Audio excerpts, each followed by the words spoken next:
talk about unit operations, considering three case studies. The first one concerns the removal of acid gases from different gaseous streams.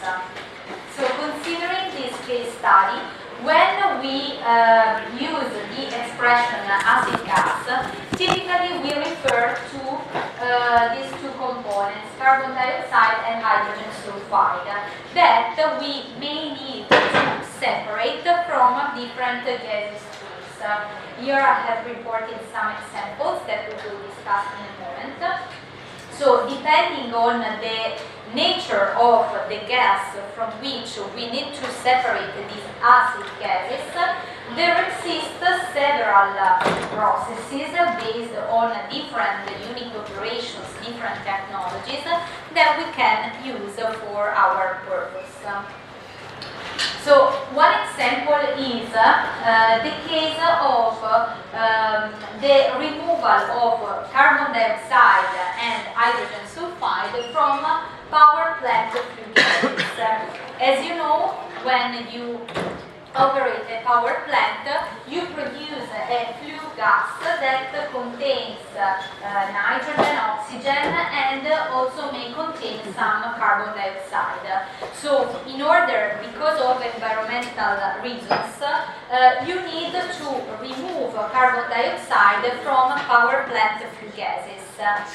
This is the typical example of the post-combustion carbon capture, in which you separate carbon dioxide from a power plant flue gas. And for this you can use different technologies.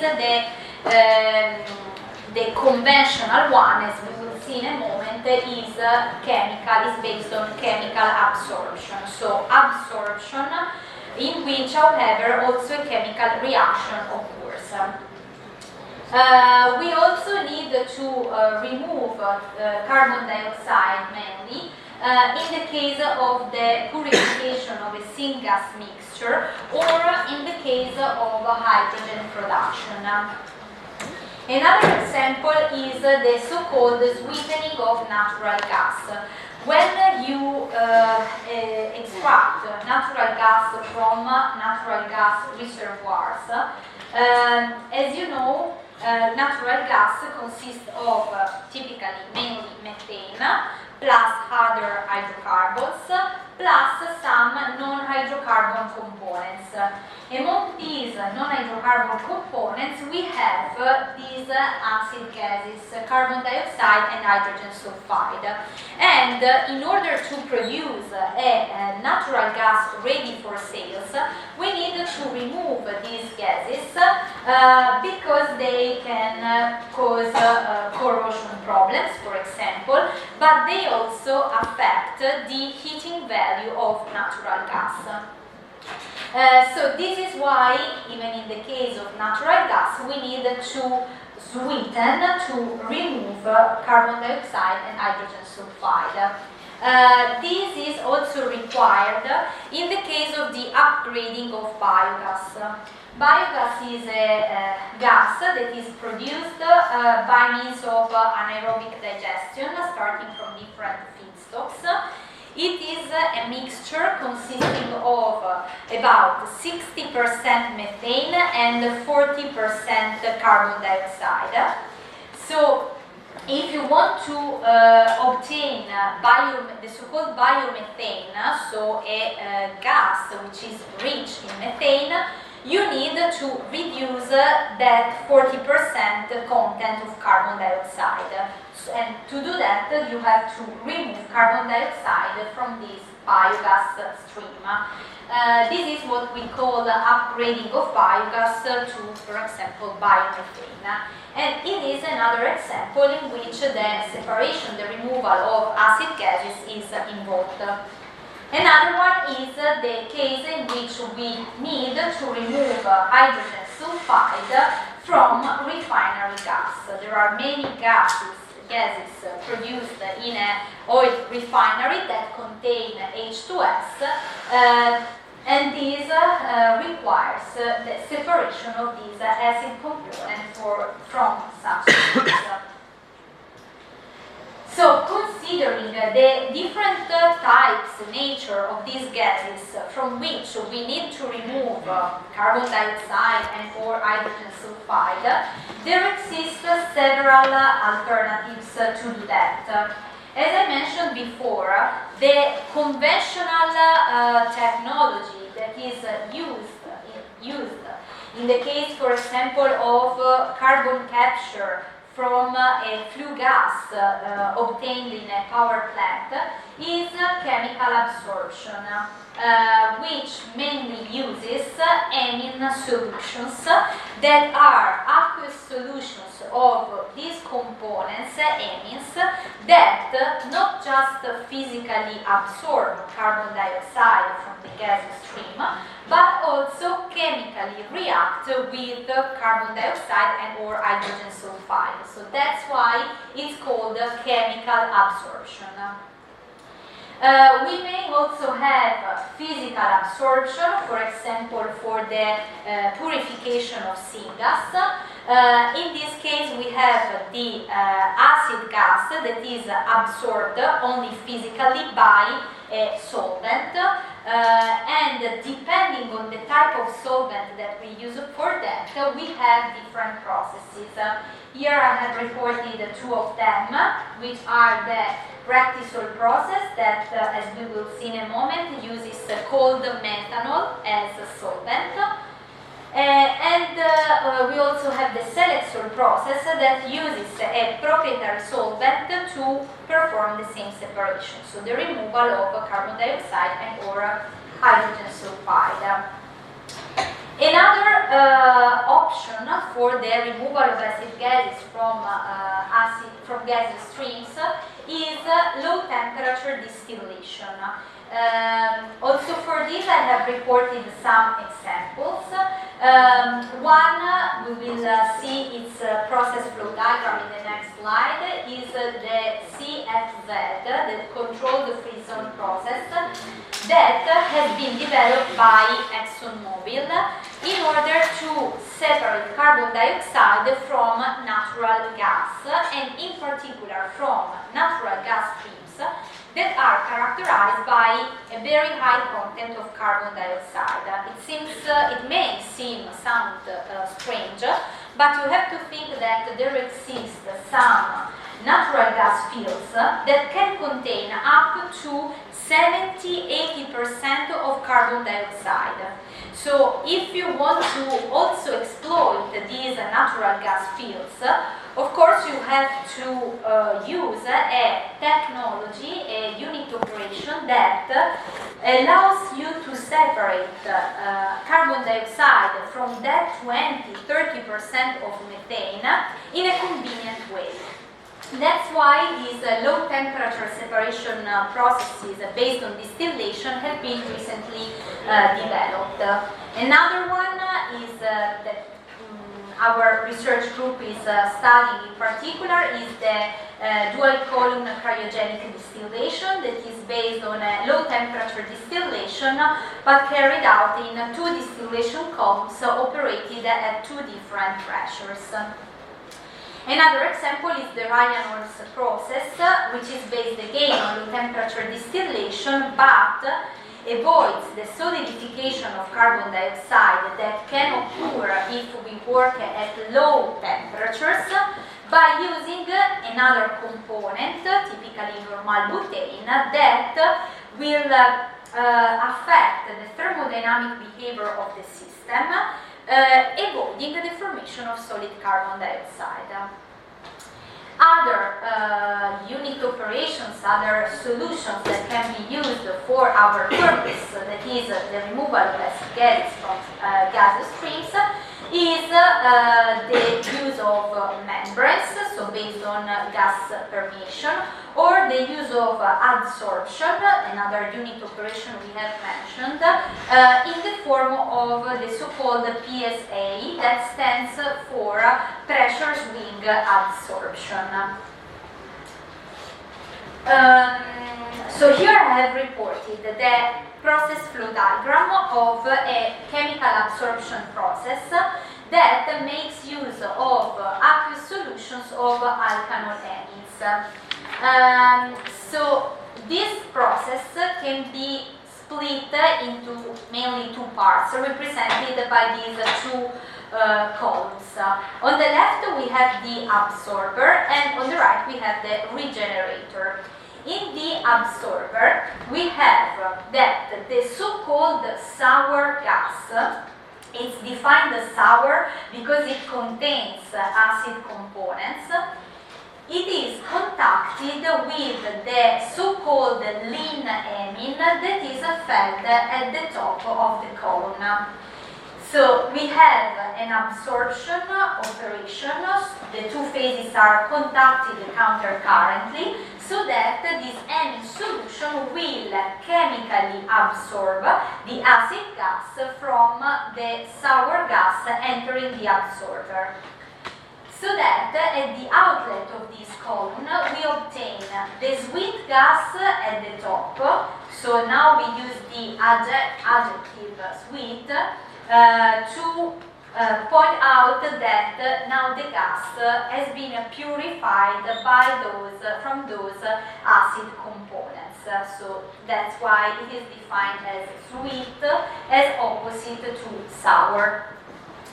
At the bottom of the absorber we obtain the rich amine, so the liquid, the absorbent we have used, and it is defined rich because it has absorbed the acid gases, so it is now richer in these components.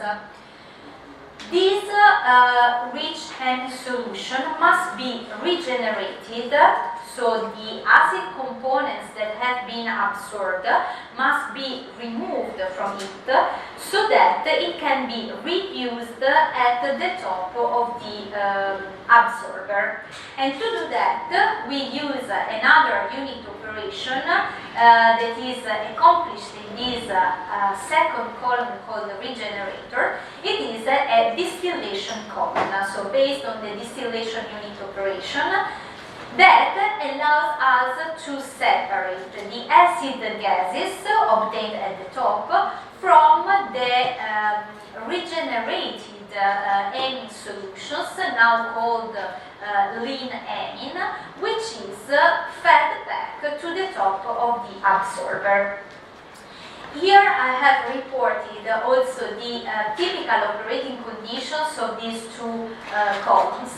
As for the absorber, it is typically operated at a temperature from 35 to 50 degrees Celsius, while the pressure is quite high, typically it's 50-60 bar.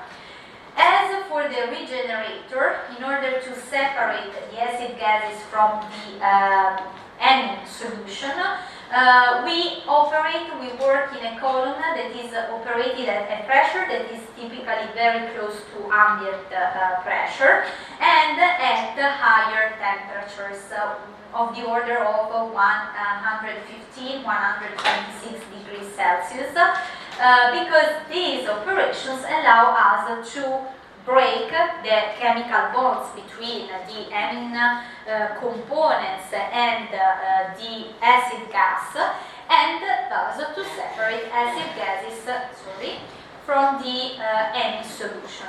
So that's why here you can notice this pump, because of course the lean amine obtained from the regenerator must be pumped up to the operating pressure of the absorber. And here you also have this lean rich amine heat exchanger in order to recover heat within the process, so that you can heat the rich amine up by using the stream of the lean amine solution, okay? Because the regenerator is operated at a higher temperature with respect to the absorber. Here I also highlighted that the main consumption of this technology is related to the energy requirement at the reboiler of this regenerator. At this reboiler we use steam as utility, so it represents a cost, and this is the main cost item which is related to this process. And this is why for high acid gas contents that we mentioned before, like natural gases containing 70-80% of carbon dioxide, this conventional technology, separation method, is not any more convenient because the consumption at the reboiler that we need to separate the absorbed acid gases from the amine solution is proportional to the amount of acid gas which is present in the inlet sour gas. So you can understand how this energy consumption increases if we have a very high CO2 content or H2S content in that sour gas. This is why for these more recent applications there has been the need to develop and study novel technologies such as the low temperature ones, the ones I mentioned before and we will discuss in a minute. Here I have reported the process flow diagram of the Rectisol process. It is based on a physical absorption unit operation. So in this case, the acid gases that are contained in the feed gas are separated on the basis of physical absorption. And so the feed gas, which is here represented by this inlet stream, enters this first column that represents an absorption column. In this column, it is contacted with cold methanol that is fed at the top of the absorber. So cold methanol will absorb acid gases and will be recovered at the bottom of the absorption column, while the purified syngas, in this case, from which carbon dioxide and hydrogen sulfide have been removed, is recovered from the top of the absorber. Also in this case, in order to use again this cold methanol as solvent in the absorber, which is this first column here, we need to undergo a series of separation steps to separate carbon dioxide and hydrogen sulfide from the solvent. So at first we have these gas liquid separators in which some light gases that may have been absorbed by cold methanol are separated and mixed again with the feed gas to be treated again and recovered in the absorber.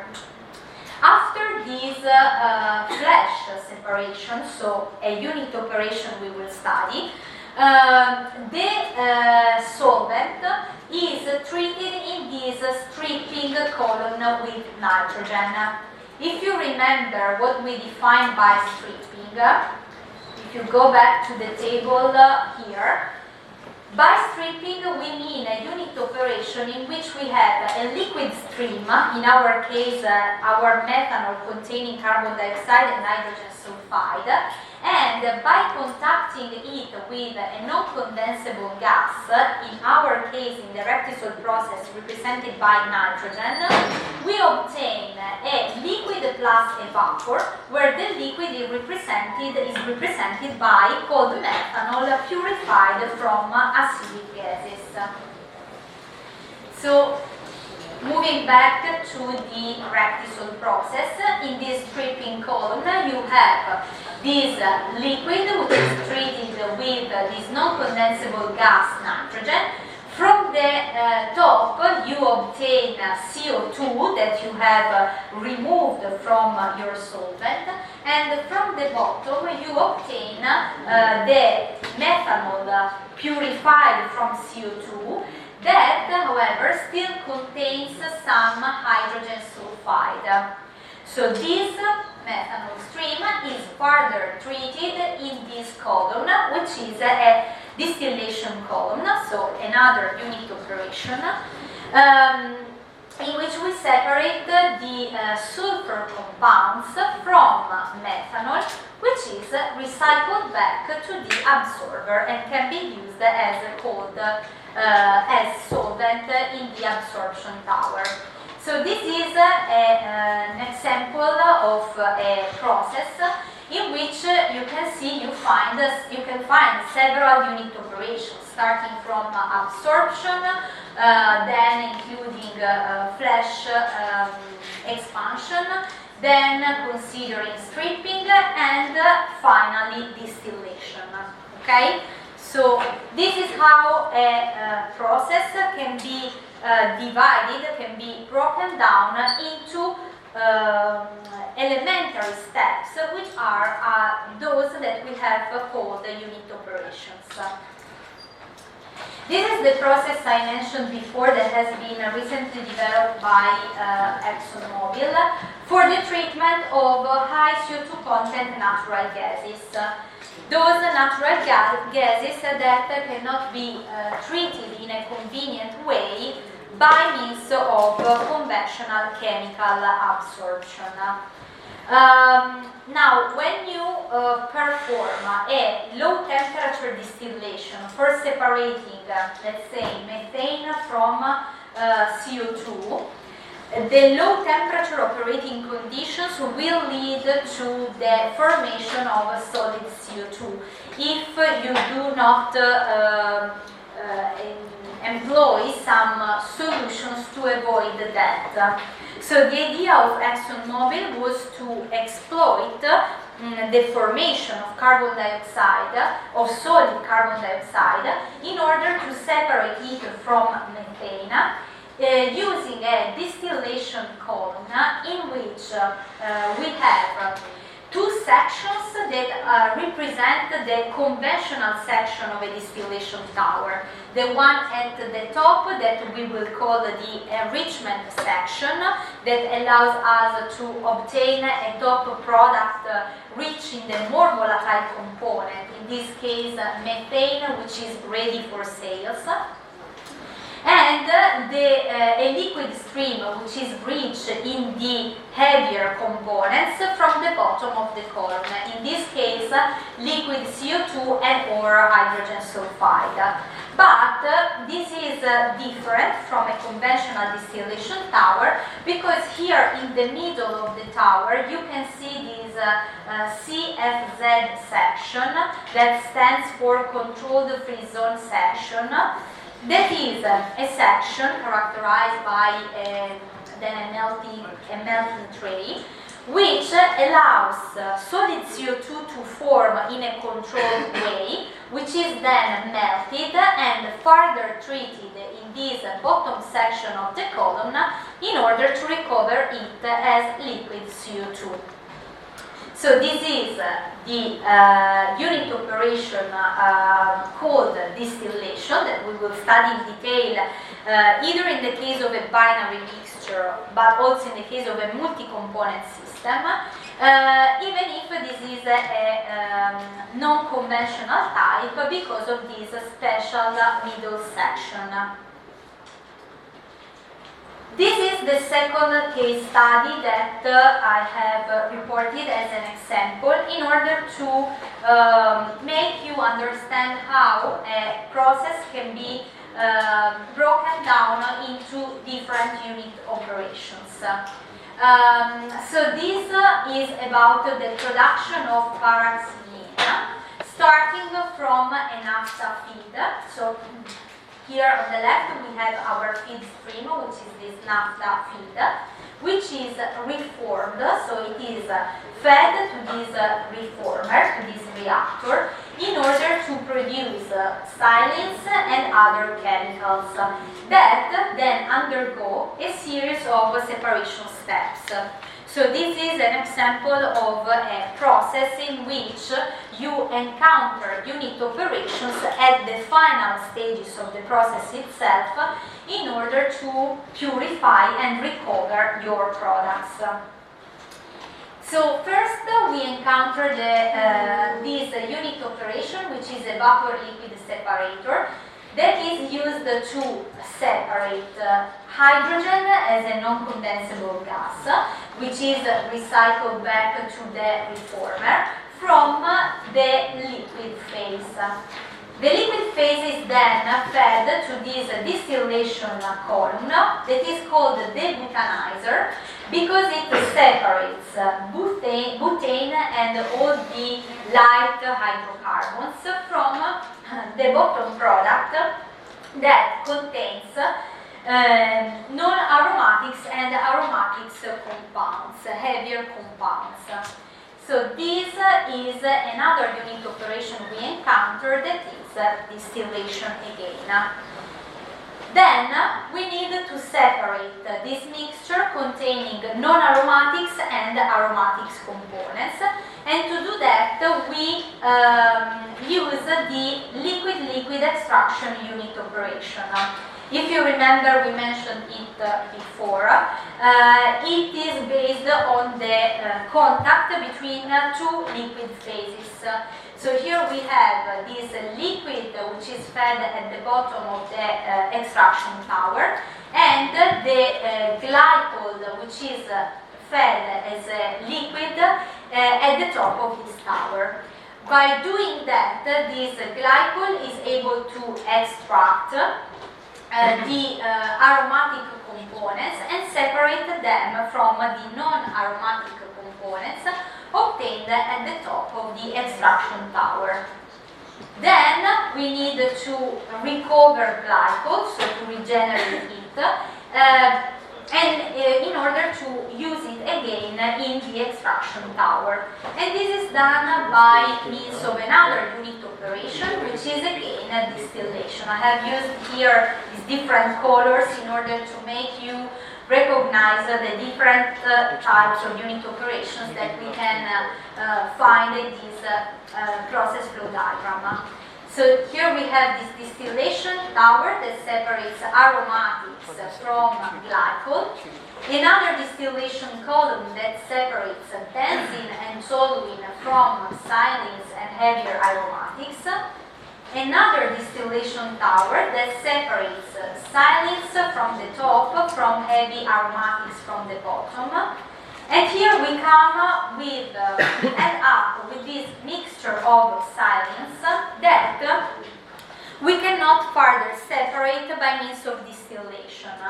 And why is that? Because these components are isomers that are characterized by very close boiling points. So the separation by distillation is not feasible. And to perform this separation, we will exploit another unit operation, that is crystallization. This unit operation allows us to remove as a solid, to separate as a solid paraxylene, which is the desired product, from the other two isomers, meta and orthoxylenes, which are fed to this isomerization reactor in order to perform this isomerization and recycle them back to the inlet of the crystallization, so to recover more paraxylenes. Last example, last case study, is the one regarding the hydrodealkylation of toluene. It is the scheme that we used earlier in order to explain the difference between a block flow diagram, a process flow diagram, and a PID, a piping and instrumentation diagram. So here I have highlighted which are the unit operations we encounter. that are this gas-liquid separator in which non-condensable gases are separated from the liquid. Then we have this stabilizer which separates very light components from benzene and the other heavier components. Another distillation column to recover benzene, the desired product, from toluene. And then we further separate this toluene mixture in this third distillation tower that separates toluene from diphenyl, because in this reactor here we may also have this side reaction that leads to the formation of diphenyl, which is a component heavier than toluene, and is thus separated in this distillation column from toluene, recovered at the top and recycled back to the reactor. Okay? So this is another scheme in which we can again recognize different unit operations, including a gas separator, gas-liquid separator, and 3 distillation towers. As we said, we will study unit operations either writing down a model to describe the physical phenomena occurring into it, but also considering the equipment where that unit operation takes place. Here I have reported 3 equipment that are used for flash expansion or evaporation. This first example here on the left is an example of the equipment which is used for flash expansion, in which, as you can see from the table that we analyzed earlier, today the separating agent is pressure reduction, as we can notice from this expansion valve located on the feed line.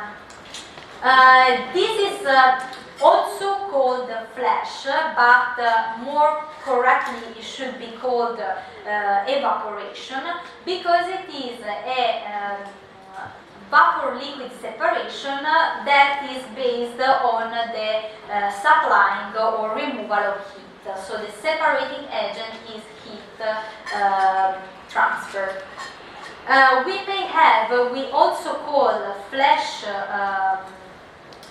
unit operation the one in which we have the separation of a vapor and the liquid phase, both by means of a pressure reduction, but also by means of some heat supply or removal.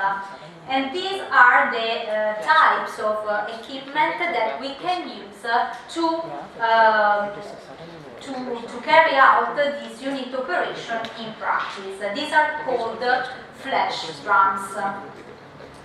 These are then 2 real pictures to understand how they look like for real. What we can notice from these pictures, in particular from the one on the left, is that the 2 lines, the one at the top that is used to withdraw the vapor phase, and the one on the bottom of that vessel used to withdraw the liquid phase, are characterized by a different diameter, with the one related to the vapor withdrawal that is of course higher than the one that characterizes the line used for withdrawing the liquid phase.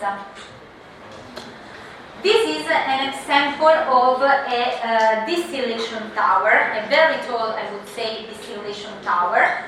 That is the one represented here. This plant is located in Russia, Tobolsk, and it is a plant used for the production of propylene starting from propane by means of dehydrogenation. It's called PDH, propane dehydrogenation, for the production of propylene. If you remember, this is a case in which the two components to be separated are characterized by very close volatilities, so distillation may not be convenient, but because of economic considerations, the separation is accomplished by distillation. However, due to the very similar volatilities that characterize these two components, the distillation tower used for their separation is very tall. It contains more than 100 real trays and it's about 95 meter high. So think about the effort that must be put in the transportation of such a column to that plant. That's not an easy task. We also talked about liquid-liquid extraction, another unit operation that we will study and we will learn how to model during the course. This is another picture taken from the same plant in Russia, as you can probably notice from the snow, which is used in order to separate some methanol traces from propane, because since the reaction that produces propylene starting from propane is a catalytic reaction, traces of methanol as well as of other impurities can be a problem, can poison the catalyst. So methanol, if present in even some traces, must be separate from propane. In this case, the unit operation that is used for this is liquid-liquid extraction, in which liquid propane is treated, is contacted with water, so that the water will extract methanol from propane. We obtain propane, liquid propane purified from methanol, and then we obtain the second liquid phase that consists of water, the liquid we have used for performing the extraction, plus methanol. So we then need to separate water from methanol in order to recover methanol and also water to be used to this extraction tower. And how can we do that? Which unit operation can we use for that? The answer is again distillation. So this is the picture of the distillation tower that is used to separate methanol and water downstream after the extraction of methanol from propane using water. Distillation is a very common unit operation. It's used in many processes and it's the most mature unit operation among all unit operations. Another unit operation we have mentioned and we will study, we will learn how to model is absorption. Again, we can use absorption for several purposes. We have mentioned it for the purification of syngas in the rectisol process. Another example reported in this picture regards the recovery of the so-called natural gas liquids that are denoted by this acronym NGL.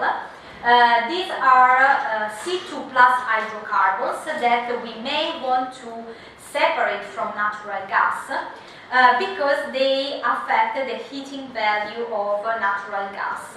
So they may make it not suitable for selling the natural gas. Of course, it depends on the country where we have to sell natural gas. So in this case, to remove these heavy hydrocarbon components, we can use absorption. So this is the scheme of an absorption tower, in which we use as absorbent a non-volatile lean oil.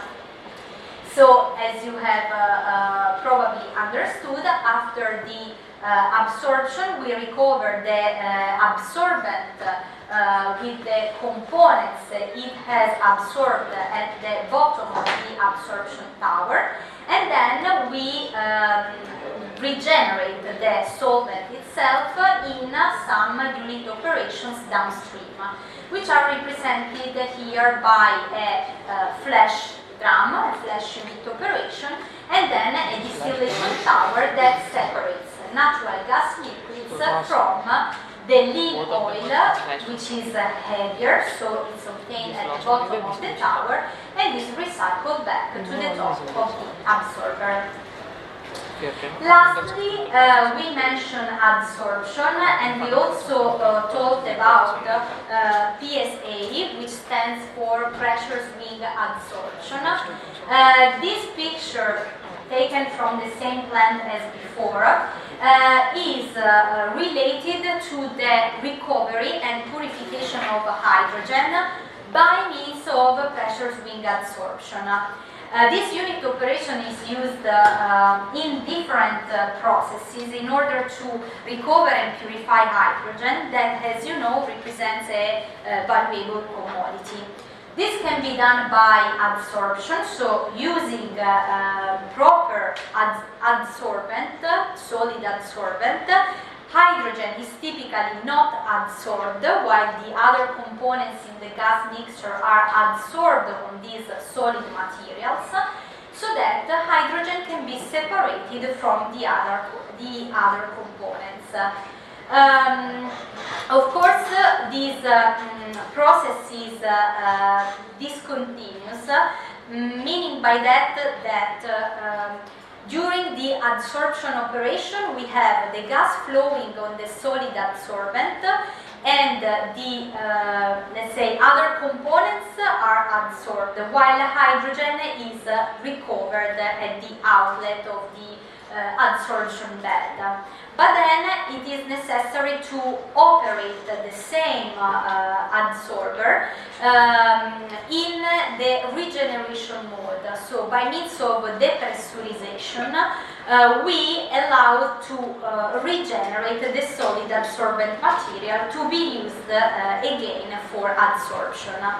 This is why, to make the process somehow continuous in time, more units are used so that one works under the adsorption operation, the other one works under the desorption operation, and then another one can be operated for pressure equalization.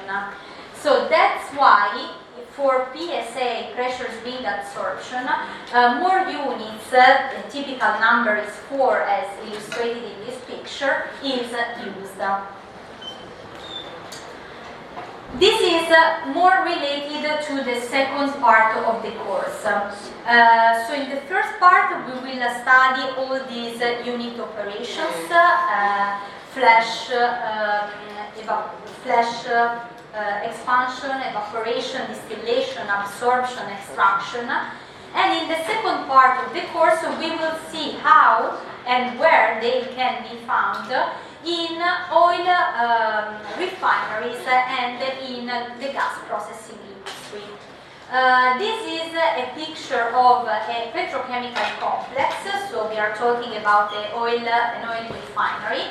In particular, it is a picture of the Sannazzaro refinery, which is located here in Italy, and it is owned by Eni.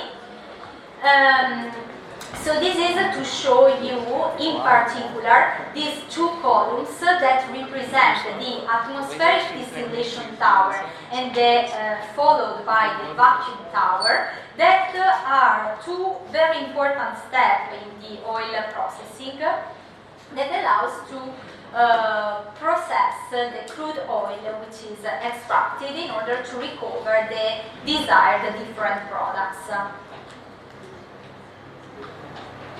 In the second part of the course, we will also focus on the processes involved in the gas industry. And why is that? Because if you consider the transition period we are experiencing today from an energy point of view, you know that there are some changes forecasted in the energy scenarios for the future because of this movement towards a low carbon economy. So we need to reduce the usage of fossil fuels, but in this transition period we still need to use some of them. So a good solution, a good compromise is represented by natural gas that for this reason is acquiring a great importance, because among fossil fuels it is considered to be environmentally friendly and a clean one. So in order to convey this and to make you understand that we will also deal with that during the course, I have reported this picture, which is the picture of a gas plant that is located in the United Arab Emirates, and it has been recently built in order to meet the increasing domestic demand for natural gas because of the reasons we mentioned before, and also to accommodate additional offshore production. Here I have reported, just to get an idea, a block flow diagram. So remember what a block flow diagram is for this Abshan 5 gas plant. Basically it consists of these two compression trains. Then we have these 2 plus 2, so 4 acid gas removal sections. So the acid gas, the removal technologies we discussed previously today are used in these 2 then 4 blocks. And then we have 4, so these 2 ones plus these 2 ones, blocks that are used for dehydration of the gas. Together with also 4 units that serve for the recovery of sulfur. This is a picture of the plant under construction. It was constructed from 2009 to 2013.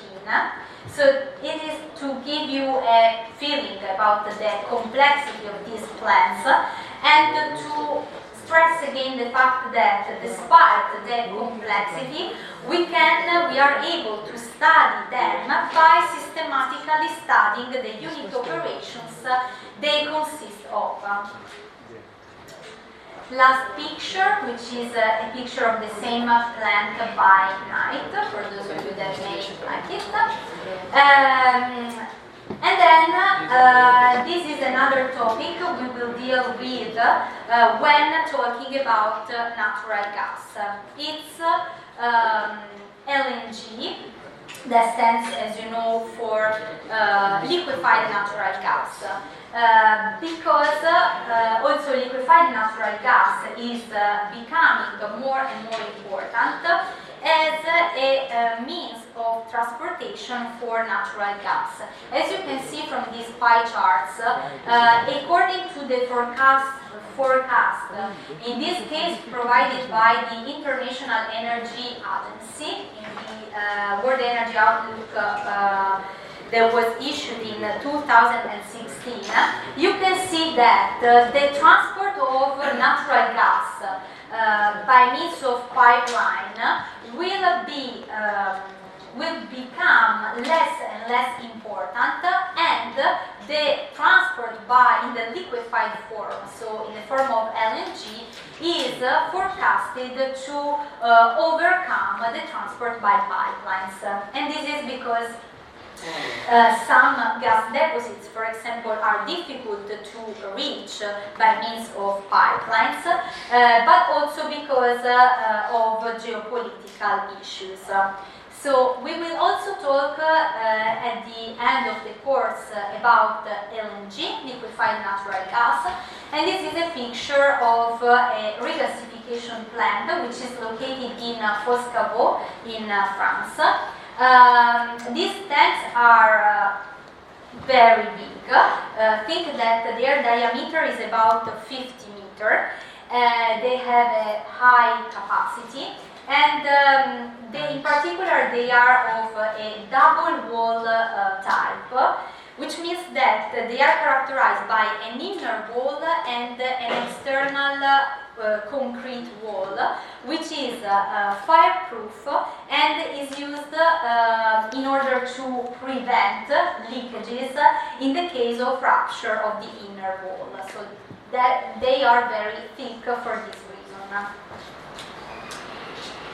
This is the picture of a laboratory scale distillation column, and I would like to show you this picture because this laboratory scale distillation column is located in our laboratory, and it was bought in order to show to students how a distillation column works, even if on a small scale, so on a laboratory scale, but it's very useful to understand how distillation works in reality.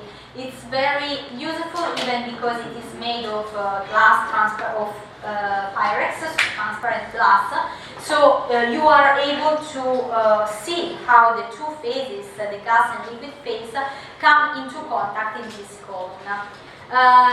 So at the end of the course, I will also organize a visit to this laboratory for those of you who are interested into it, in order to enjoy, let's say, this experience and to see for real how this distillation unit operation works and can be realized in practice. In addition to that, during the course, we will also learn how to use a commercial process simulator in order to solve some of the problems that we have previously solved by hand. So the exercises, the first exercises we will solve regarding flash, regarding distillation, both binary and multi-component ones, will be then solved using this commercial simulation software, which is called Aspen-ISIS, that is widely used in industry for the simulation of unit operations, but also of huge and much more complicated processes. So I think it's important for you that will probably likely work in industry to know that such tools exist and to be able to use these tools, of course, in an intelligent and in a smart way, which means after knowing the theoretical principles that lie behind each unit operations that you want to simulate in this commercial process simulator. Okay, so to sum up, the take-home message that I hope you will take with you today after this class is that first, I hope that the content of the course is clear, with the one focused on the unit operation and the one related to processes in the oil refinery and the gas processing in the second part. I hope that you have learned what we mean by unit operation, and in particular that you have learned which is the difference between a stage unit operation and a rate-based unit operation. I hope it is clear what an ideal or equilibrium stage is, because we will exploit this concept a lot in future classes. And then I hope that you are now able to recognize the main, at least unit operations in different process schemes that you may find in your life, either in the forms of block flow diagrams or process flow diagrams, and especially those related to the oil and gas processing industries. Here I have reported the website of our research group if you want to have a look to it, and if you may be interested in thesis project, you can ask for us to, you can have a look on the website and then ask to me for further information, because at the moment I think it's not updated with the new topics. So even later during the course, if you are interested, you can stop me and ask for more information about that. And this is again my email address if you need to write me, communicate to me. So tomorrow we will have the first practical class. The practical class is organized as follows. So I will give you the text of the exercise. We will read it together to understand what is the requirement. I will solve it on the blackboard, so I will tell you how you have to solve it, and then you will have some time to start solving it using I think your personal computer. So if this is the case, you should bring your personal computer with you tomorrow, and typically on Thursdays. Someone asked me if I want you to solve the exam using Excel or other resolution tools. I will solve all the exercises, so even the one during practical classes, using Excel, but it is not compulsory for you. You can use even other tools, because at the end of the exam I will not ask you to handle the resolution file. What you have to provide at the end of the exam is the resolution procedure together with the results written on the white paper I will give you. Okay, so you are free of using the tool you are most comfortable with, but take into account that the resolution I will start to you during practical classes, will involve the use of Excel. Can you all use Excel? No?